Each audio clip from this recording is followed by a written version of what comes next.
Hello, everyone. Hello. Hey there. Hey, friends. I see lots of people coming in. It's great to see you all. Thanks to all of you for joining us. This is always so much fun for me. One thing that we do a lot when we're starting these webinars is we like to see people toss their location into the chat. So if you want to do that and let us know where you're joining us from, that would be fun. I'll go first.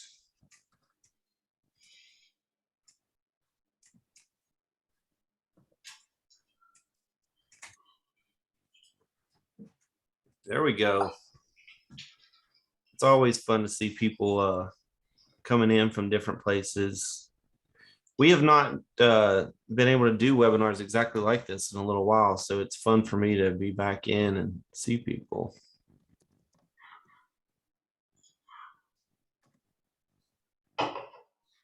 Still have a couple of minutes before we get started. Actually, my clock says it's go time, but I'm gonna wait just one more minute because I know how it is when people are signing in. Sometimes it takes a quick second.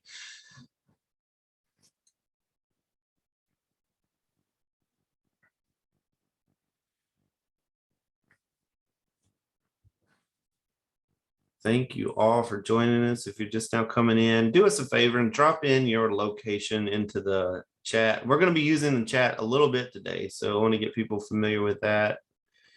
See Lindsay, nice to see you here. Alex, oh, fun. Brad coming in from Kentucky. Nice to see you guys. You all, we're going to have a great show, great program for us all today. This is something that's, very near and dear to my heart. So thank you all for joining us today. The topic of today is maximizing our instructional uptime. And for those of you who have been on webinars with me, you understand where I'm coming from, where my heart is on things like this is just by way of introduction, I'll tell you, first of all, I'm Josh. I'm director of our education initiatives at Trifera. And something that is extremely important to me is making sure that as we're installing devices and technology into schools, that we're also using that technology in a way that's going to create an instructional shift and allow students to be able to express what they've learned using some creative technology tools. And one of the things that sometimes gets left off and doesn't always get considered is, how we're going to maintain that technology throughout the life. And so that's the topic of today's conversation. And we have just the right people to help facilitate that. Give me just a second. I'm going to bring up my screen share. So somebody give me a thumbs up if you can see the slide deck. All right, looking good. Thank you. So so that's going to be our topic today. We're going to introduce you to some really fine folks that know this concept inside and out. Eric Ogden is a member of our team, and Brian is a member of UZBL. Both of these folks bring a lot of expertise to this conversation. And Eric, I'm going to turn this over to you. And Eric, I'll advance the slides for you if you just want to holler at me when you're ready to move forward, and I'll punch forward on the slides. Thank you so much, Josh. Yeah, if you can go ahead and go to our first slide, that would be great. If you guys could give a hand in the chat or something to give an indication of whether or not you guys have a one-to-one in your school district today. I usually like to ask this question. Of course, it's pretty common today for schools that have a one-to-one. In fact, it is almost unanimous with the school districts that we're working with that there is a one-to-one in place. And it's, for some school districts, prior to the pandemic, you were already there, but so many school districts, this is a new frontier, having a one-to-one in place. And it looks like many of you have a one-to-one, and certainly we will, I saw one with questions. We're certainly going to address your questions as well in this talk today. Josh, if you can move to the next slide. So distance learning, of course, has become something, like it or not, we had to do it. The pandemic forced it upon every one of our schools, maybe that weren't prepared for it. Maybe we're in a situation where, you didn't even have enough devices. You didn't have the infrastructure in place. or a plan for such distance learning in mass. And so many schools have been thrust into this. In some ways it was very difficult and very challenging, and we've seen a lot of schools struggle with that early on, trying to make sure that every one of their students had the capability to do distance learning. Next slide, Josh, if you could. So because of distance learning and because of this being thrust in every school, that we had to have students taking devices home, what we found is this became the new norm, right? Students taking devices home, whether it was for distance learning or where we've shifted even today with homework. Many schools are now, having devices go home with students on a regular basis. But it begs the question, what could go wrong? What possibly could go wrong if we're sending devices home with students? Well, and let's be honest, even staff members. Next slide, please. And so with all of these devices going home, things happen.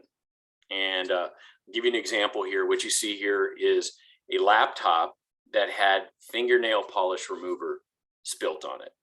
And just so you know, fingernail polish remover and laptops don't mix. And as you can see, the keys on this just literally melted off from that fingernail polish remover. And so these types of things happen because students are in their home environment.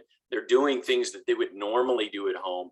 And now all of a sudden that's brought to bear with technology in their hands. And so what we're talking about today, and what I want to go ahead and go to our next slide. What I want to really hit on is talking about how do we protect our investment and maximize instructional uptime. And so first of all, we need to look at what's the cost, right? When it comes to damage to devices, when we're sending them home with students, there is a cost involved with that. And the big question is, what is the long-term cost of technology in the classroom and in the home, in the hands of students? And let's be honest, in the hands of staff as well. Next slide, please. So it begs the question, and if you have this answer to this question, I ask that you put it in the chat. What is your break rate? Do you know the percentage of devices that are being broken by your students today? And if you know, if you could put it in the chat, I'd love to see anybody's response to that. Any particular percentage, if you guys have studied that or not. Very important to understand this, because this is how we address this, maximizing our instructional uptime. Josh, if you can go to our next slide. So what we've done here is we've put a chart together that gives an example of a non-touch device having to be repaired through a third party, buying parts, shipping that device to them, getting it shipped back. What would be the average cost of that? And then broken down in increments of 100, 500, or 1,000 devices. And then coupled with that, the break rate of 5, 10, 15, or 25%, you can see that the cost goes up significantly. I see somebody put in there 10%. Thank you for that. We have seen up to 52% break rate in year one of devices. And so it begs the question, what's your plan to deal with that? What is your plan if the breakage gets out of hand? Because here's the ultimate thing that happens with that. If your break rate exceeds what you're capable of handling, both from a staffing perspective as well as a budget perspective, it could really ultimately limit your students from being able to have the devices that they need, to have that instructional uptime, so that they can do the schoolwork that they need to do. So next slide. So maybe you're one of these school districts. We saw 10%, like I mentioned, up to 52% we've seen in year one. If you're having devices damaged on a regular basis, what do you do? So let's talk about, I just want to talk for a few minutes here about what, if you can go to my next slide, what are schools doing to address this? How are they handling their broken devices? How are schools handling this today? So if you'll just, Josh, if you'll click through the next 5 or 6, and then I'll roll through these. All right, there we go. That's perfect. So what we found is a lot of schools, they went to a one-to-one. Maybe this was something that happened here over the last couple of years. And their initial plan was, let's just fix them as they get damaged. And so early on, that worked for a lot of schools. We found a lot of schools found that that was the perfect solution. But as damage started to pile up, we found that a lot of schools have found that that wasn't really the right solution. And so in order to get those devices fixed and not break the bank when it comes to your budget, we found schools looking for alternate solutions. And so we found many schools went to an insurance policy. Just like you have insurance for so many other things within your school district, we found that schools decided, hey, look, maybe we can get an insurance policy that would cover us against some of this breakage and ultimately help protect our budget. And so that way we can afford to continue to repair these devices and keep the devices in the students' hands. The challenge, of course, with an insurance policy, if you've ever dealt with insurance, we all have car insurance or homeowners insurance or various other types of insurance. If there is a damage, then you have to file a claim, and there's a process with that, and it can take time. Sometimes it's a little bit more difficult to prove when you're talking about a broken device. We've seen examples where students have broken a device, but there's no physical damage to the device, but it stopped working. And sometimes with an insurance policy without any physical damage visible, then it's hard to then file that claim and say that it's been damaged when there's no physical damage to it. And so there's a number of issues that come with having an insurance policy. So we found that many schools are looking for ways to help recoup that cost or help reduce the amount that they're putting in. And we found a lot of schools charge a technology fee. And we've seen that vary widely, anywhere from 10% to $10 to $200, depending on the device. We've seen schools do that, charging $50 a year, and then after 4 years, giving the device to the student. But ultimately having one way to recoup some of that cost that comes with damage. Ultimately, we've seen a lot of schools ultimately decide we need the best of the best. And so they've gone with an OEM, the original equipment manufacturer warranty, where they can get the damage taken care of, they can get the hardware taken care of, all of it in one-stop shop. But what we found is for some schools, that's been a challenge. That has been difficult, certainly, for them to address that because it's very costly. And so where we found a lot of schools have landed is ultimately looking for a third party that offers a similar type warranty to the OEM, but that comes at a lower cost. But then we've seen schools do somewhat of a hybrid, right? Maybe they're charging a technology fee, maybe they're getting a warranty, maybe they're charging a technology fee, and then maybe they're getting insurance as well. I'd be curious to hear from any of you. If I've seen some in the chats. I don't know, Josh or Kate, if we have some where folks have shared some examples of what they're doing to help address the broken devices. Yeah, we have had a couple people going in the chat and sharing their experiences of what they're doing in their schools with devices. A lot are the school will pay for maybe the device, but then students have to pay for any repairs that are needed, which can wind up, like Jenny said, wind up costing more than even the device is worth. There are other people in the chat who have insurance policies for students, stuff like that, and OEM yep. And student techs. Ooh, Florida yep. Woody has in-house student techs also that help with their maintenance. Yeah, we've seen a lot of schools do this. Having a student tech team is one of those things that can help with, it doesn't necessarily reduce the amount of damage, but it does reduce the burden on the technology department. And ultimately you're giving the students some marketable skills as well, but by teaching them how to do those repairs as well. Next slide, please.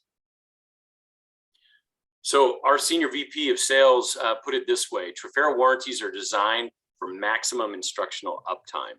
We're going to talk a little bit about that. I'm going to touch on this very briefly, but Josh, if you can go to our next slide.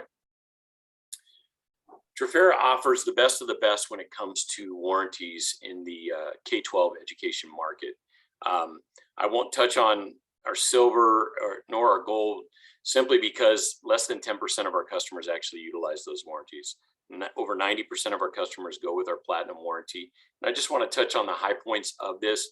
Our Platinum warranty covers up to 4 years, unlimited accidents per device. It's available on select Chromebooks and Windows laptops. There's no deductible. We cover you for hardware failure in addition to the accidental damage, cover you for theft loss up to 2%. And of course, we do require a police report in those cases. We pay shipping both ways, and we'll cover your battery for up to 3 years on the device. And for theft loss or manufacturer defect, we'll replace the stylus and the AC adapter on your device. So we cover everything. I mean, it's pretty thorough, with the exception, of course, of intentional damage, but certainly a very good broad covering of everything in your fleet, and really helps you manage what that budget looks like long term. Next slide, please. So maybe you buy your devices from somebody else. Maybe you bought some devices from CDW or something, and you're looking to make sure that you've got some kind of financial coverage on those devices, like a warranty or insurance. You can still get your warranty from Trafera, as little as 1 year up to 4 years on your existing devices. And certainly would love the opportunity to talk to you about that. But certainly very reasonably priced, and very much a very broad coverage of your devices as well. Next slide. This particular device, unfortunately, was not an accident. The student took the strings on their mask and cut the corner off of the device. So quite a feat, but certainly somebody had some time on their hands to brutalize this device. Just like to share some of our more horror stories there. So next slide. So how can you lessen the amount of the devices being broken? So we've talked a little bit about the financial component, but it's not enough to just address the financial component. We can address both if we can reduce the number of damaged devices. This reduces the burden on your tech department, and ultimately makes it a whole lot less issues to deal with. So I'd like to turn it over to Brian to talk specifically about how to protect your investment and lessen the amount of damage to your devices. Take it away, Thanks, Brian. Eric. Appreciate everybody taking time out of your day to spend part of it with us. So I'd like to tell you a little bit first about UZBL, the company that I work for. So UZBL was started in 2010. Hey, Josh, if you can flip to the next slide. In 2010, the first iPad was released, and as that device was released, I think we all saw something new and something different. And we really recognized the potential in that device, not just for normal everyday use, but we saw it as something that schools were going to embrace very early on, and clearly they did. The other thing that we discovered about the iPad very early on is that it was a very fragile device. Really, one drop could undo the whole thing. So UZBL was started in 2010 to build a case for that first iPad.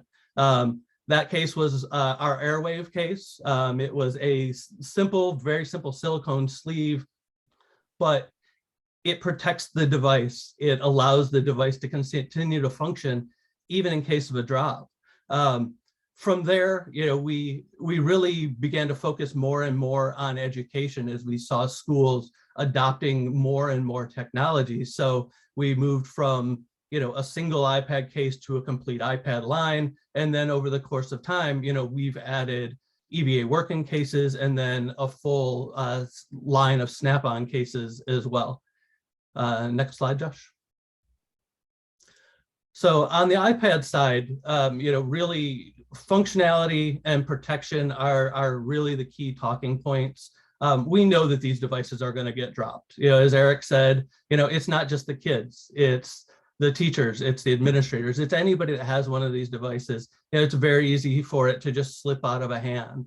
And next thing you know, it's on the floor and broken and in need of repair. So, adding cases, definitely is paramount for, keeping the repair costs low, keeping the devices functioning. within that, we've tried to add some extra functionality with some of our cases, particularly on the iPad side, where we have hand straps that are available for certain models. Teachers love those, when they can just put the device on their hand, walk around, they feel very secure with it. But it's the same thing for the kids. It adds that extra level of security when they're functioning with the device. We have optional rotating stands. We've also started to get into neck straps and things like that. We're looking at, still continuing to expand and listening to school districts for the things that they're looking for from their cases. Next slide, please. So that's our iPad line kind of in a nutshell.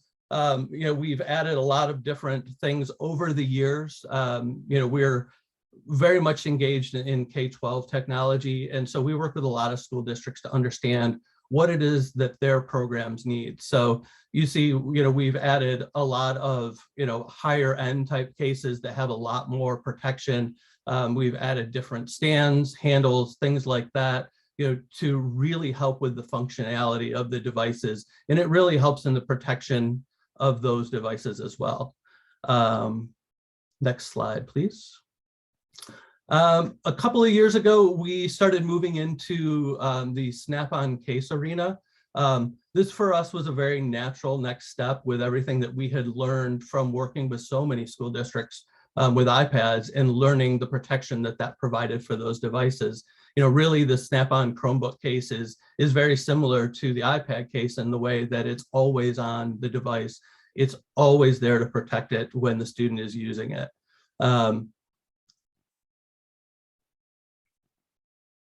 The first case that we developed was with a school district out of New Jersey, Hillsborough Township.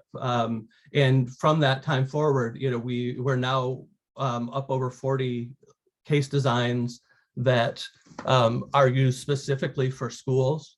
What we have, through all of our years of doing this, the thing that we hear the most is that schools are looking for protection for the students from downtime, whether it's broken devices or lost devices. The lack of the device in the student hands these days is detrimental to their learning. So we're continuously trying to develop cases and make upgrades to our line to help and repair, to keep repair costs low, cut down on replacement needs. And I feel like, we've really moved to a different place as well from the standpoint of, you're probably hearing from buyback companies now as well. This is something kind of new from within the last few years, which, at the end of the life cycle before, a lot of times you weren't really sure what to do with your devices. It's become a very different world now where, there are companies specifically out there looking for these devices that are only a few years old, that you may be ready to take out of your fleet and they're ready to buy. Using cases at that point, definitely helps improve the value that you're going to get in resale. If you talk to any of those companies that do buyback, one of the first questions they're going to ask you is if your devices were cased when they were in use. So I think that within itself speaks volumes about, what that type of company is looking for and what they believe that a case can do from protection, both destructive wise and cosmetic wise as well. And lastly, student personalization. This is one of those things that I really love. These cases are made out of a polycarbonate. It's basically a plastic, and the kids can put stickers on them, they can draw on them, and it really gives them a completely different sense of ownership of the device as well. If it's got stickers of their favorite band on it, or it's got things that they've drawn on it, they're going to take much better care of those devices because they've invested, their own energy, and there's some things in it that are important to them. We work with all the major manufacturers for devices, so we have pretty much the gamut of everything that schools use covered. Josh, I know, is going to mention this in a minute. We've got a QR code that's later in the presentation. If there's anything that you're interested in seeing from our line at all, please take that and send the request in, whether it be iPad cases, Snap-on cases, whatever it may be. We'd be happy to send you samples to check out the products so you can see how they function within the school environment that you have. Yeah, Brian, is that it? Do you have more slides to share, or is that it for you? No, that was it for me. I thank you for mentioning that. There are a little bit of housekeeping things. There's some things that I want to bring attention to in the chat. And if you are still on here, just sit tight for 1 minute, because I've got coffee for you. I've got an exit survey. We've got a QR code to give you access to some demos. But Brian, while I have you on here, there are some things that are interesting to me in the chat.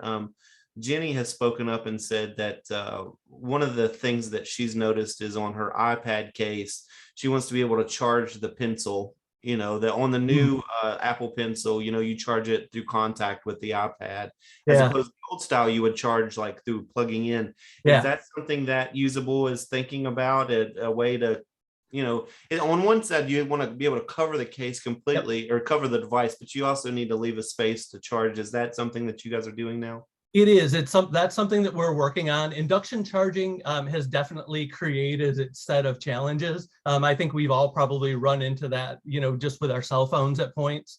It's not always as simple as we would like it to be. It is definitely something that we're trying to figure out, because we realize that more and more school districts are starting to use the pen and the pencil along with the iPad. Yeah. And I noticed too, you'll see that you mentioned on cell phones, like my cell phone has the ability to charge on like a pad, but I can't, obviously a lot of people can't take advantage of that, because the way it's cased up, you can't fully do that. Yeah. Right. Very good. Let me make sure, looking through the chat, is there anything else, Kate, that you've noticed that we want to call attention to before we do the exit survey and wrap up? I haven't seen any questions come through, so I think you can just keep moving along. Okay, great. Well, I want to first thank everyone for doing this. I love the messaging around this kind of thing. Is yes, of course we want to protect our devices. Of course we want to be able to resell them later. But we need to be budget conscious, so that this money, if we get to a place where, like someone was sharing in the chat, where we're putting 2 or 3 times the money into the device, getting it repaired and keeping it up and running, that money could be used to hire additional educators, or to hire to build new buildings, or to run new bus routes, or to do things that are going to have a more of an impact on that student achievement bottom line. So it's really important that we're thinking about this. And also, to the point that Brian made, we're keeping the device in the hands of the students. And I can tell you, from someone who has been in the classroom, when Johnny's device is out of commission, now I have to do something special to accommodate Johnny. And sometimes I have spares and sometimes I don't. And that can just be a nightmare for every educator who's ever been in that situation. So yeah, thank you both, Eric. Thank you, Brian. Thank you all for being part of this. Let me make sure that you get your coffee and that you get your access to any kind of demo equipment that you are in need of from Usable. If you scan this QR code here that you're seeing on the screen, you can request a demo case so that you can try it out from the Usable fleet. And thank you, Kate, for firing up the exit survey. That exit survey is going to make sure that you get coffee for participating. We had a few people ask in the chat, if you didn't see, if any of the participants didn't see in the chat, there are some people asking if we know of any software that you can download onto devices that help locate lost or missing devices. And Eric chimed in that Absolute software can help with that. So if you're having any problems with losing devices or devices getting lost or stolen, Absolute can help you out with that. And that's spelled just like absolute. No fancy tricks in the way they try to spell it.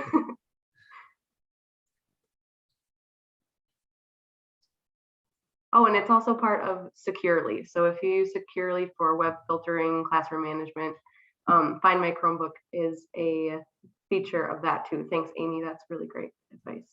Yeah, and someone else. And GoGuardian. Yeah, Co-Guardian. Yeah, that's one that I've seen around quite a Yep. bit. Very good. Are there any other questions before we close out? You can unmute yourself also if you want to vocalize your questions. I know Josh loves that at the end. Yeah. I love it when people are chiming in.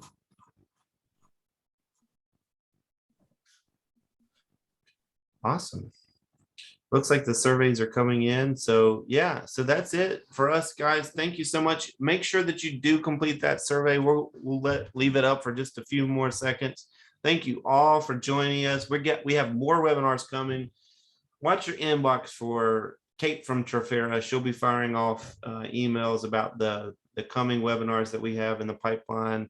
And I'll be seeing you for some of them. I think I'm hosting the next 2 or 3, so I can't wait to see you all online. Thank you so much for joining us. Thank Josh, you, Joanne. Thank Josh, I you. was going to mention we have 2 webinars coming up on a very important topic, and that is the Emergency Connectivity Fund, Window 3. Right. We'll be talking about that next week, and then just before the third window opens up. So love to have you on those webinars. We've got a lot of information to share on that subject matter. So I'd love to have you on that too. Thank you for bringing that up, Eric. For those of you who don't know about we abbreviate it sometimes to say ECF, but that Emergency Connectivity Fund is in its 3rd round of funding. This is money that our federal government has set aside to make sure that all children are able to connect with the device at home, and it's been wildly successful so far, and there's going to be a 3rd wave of money coming. But the webinar is appropriate because it's not as easy as just signing up and grabbing it. You got it. There are some logistics that Eric has studied up on, and he'll be sharing some information about that. All right, that's it. Thank you all so much. Bye, everyone. Thanks, everyone. Thanks.